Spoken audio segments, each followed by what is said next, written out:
So, hey all you witches and beautiful spiritualists, it's me, Prosperity Witch Ellie, and it's October, so with all that being said, we're talking energies like the veil being thin, new beginnings, transformations, all of that. Keep in mind, this is a little disclaimer, okay, that in my personal opinion, working with spirits of the dead is not for everybody. Not everyone's going to be akin to it. Some things might be a little more difficult than others.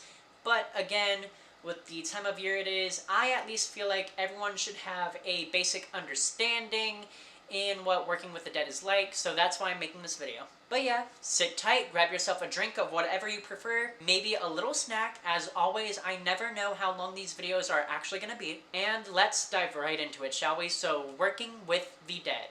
Let's go. And kicking off this section on why work with the dead, I figured I'd start first by saying, when I refer to the greater dead, or just spirits of the dead overall, who do I mean?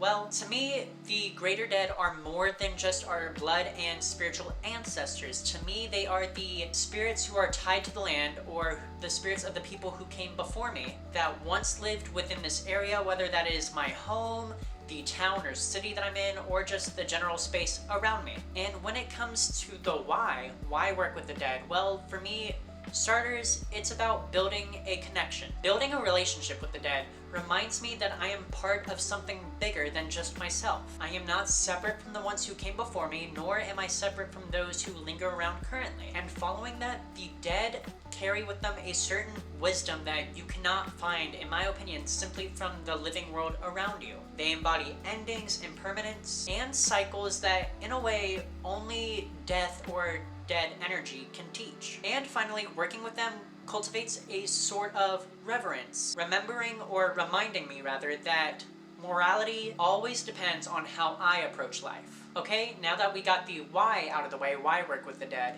let's talk about how. So firstly, let's talk about ethics and boundaries. First and foremost, respect. Respect is always a main priority. For me, I treat the dead as I treat the living. I mean, you know that golden rule that we were all taught when we were really little? Treat others how you want to be treated? Yeah, I do the same when it comes to dead spirits, because I want to treat them how I want them to treat me. So, and next, consent and safety.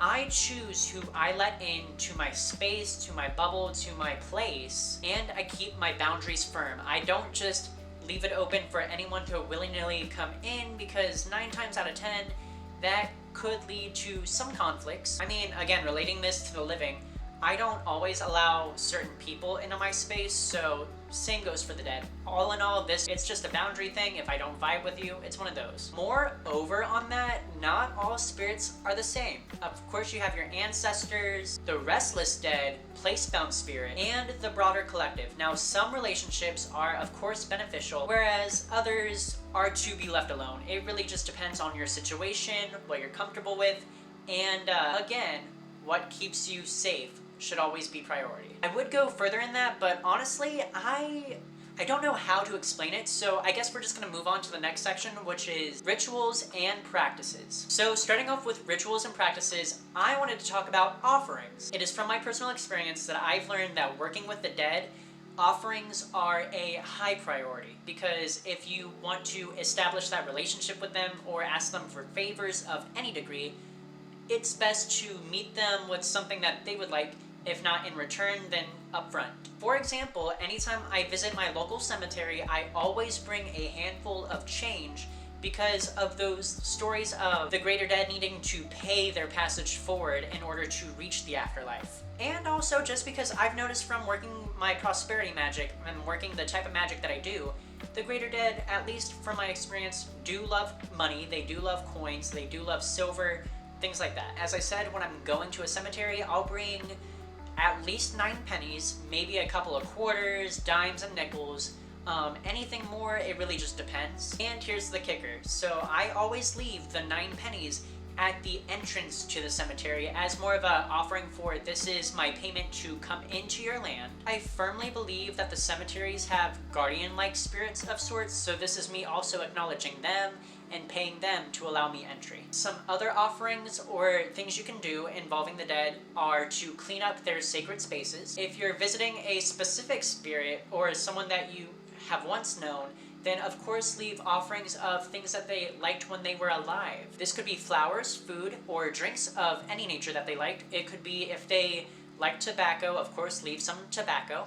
The other thing that I consider an offering in this sense is just spending time with them, visiting their graves, and kind of just talking to them. Sometimes when I visit a local cemetery, I'll bring with me my tools of divination, that being my tarot cards, my bones, and I'll sit there with the energy and kind of just divinate, see what they have to say to me, and kind of just respond in that regard. I guess what I'm trying to say is a lot of working with the dead, it really is just cultivating that relationship and making sure that you upkeep it. Okay, so moving on, let's talk about acknowledging the dead and acknowledging the spirit or the archetype of death as well. Given my Greek descent, given my Greek background, I do somewhat, I'll put it that way, somewhat acknowledge Thanatos, which is the god of peaceful death. But for me, death overall, the archetype, is that Grim Reaper type figure, that skeletal figure that is there ready to reap our souls or reap us when it is our time to pass. So figures like La Santa Muerte, Thanatos, and like I said, just that Grim Reaper archetype, those are more or less the spirits that I genuinely associate with when I am working with the energy of death itself. Because after all, and yes, this is gonna sound morbid, we all come into this life, we are born, and then we die. There is no way to prevent it, at least not to my knowledge, and if there is, someone give that up. No, I'm kidding. And for me, back on topic, the archetype of death, however you may see it, they are a teacher. They teach us how to let things go and what things to hold on to. At least that's my personal opinion. They really teach us about change, transformations, and how to adapt and how to overcome these changes or transformations, especially when we ourselves don't feel like it is time. I've also learned, at least from knowing a few people who are death workers, if you will, that there is a certain sense of solitude and peacefulness once you really learn how to adapt and change and allow that to be a aspect of your practice, if you will. So let's talk about some misconceptions. Let's talk about some of the not so nuancy, I guess, aspects of working with death. The first one being that it is highly romanticized in a lot of media. A lot of people, from what I've seen, expect it to be very dramatic or very bold type work, when really it's quiet and it's peaceful, and it's a type of practice that you really just have to experience for yourself in order to gain a better understanding. And as I said at the beginning of the video, this type of work can be heavy. You will be presented with things that you probably didn't want to think about at that time. So just be mindful when you start working with the greater dead that things will come up that you may not be ready to address, and it is okay to say that. It is okay to be like, hey, I'm not ready for this, let's pause, let's move on, and we'll revisit it soon. Because again, working with the dead, all about boundaries, all about putting boundaries up for yourself and for those around you. Can working with death be scary?